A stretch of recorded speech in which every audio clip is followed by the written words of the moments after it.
Uyakuno. Ba. Uyakuno.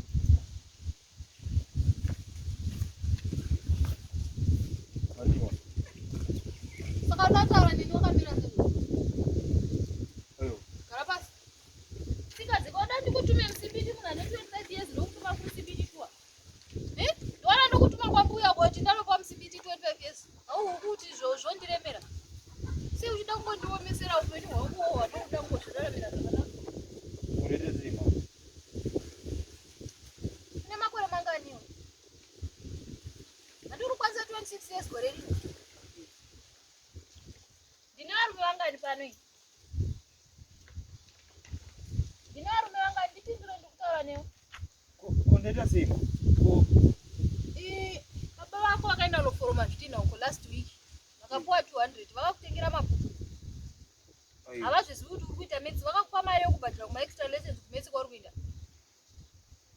Unovata kusvika na10. Indinofambwa kumuka ndikubikira ndichiwacha ndiita sei? Ndine varume vanganini pano? Yangu yegore rose. Kauchida kugwaneni unogwaneni. Handiti handiwava baba. Wogwaneni kauda kutoka wondirova.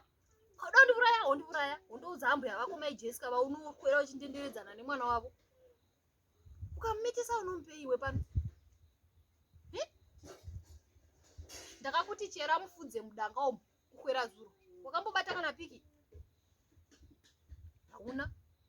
Wogeza wochena wopfeka majini. Aunopfeka unotengerwa nemari dzangu ini. Haunoswera uchindoonekwa nemwana wamai Jessica vakabva kuHarare. Kuti kuda kundiurayisa ini pano.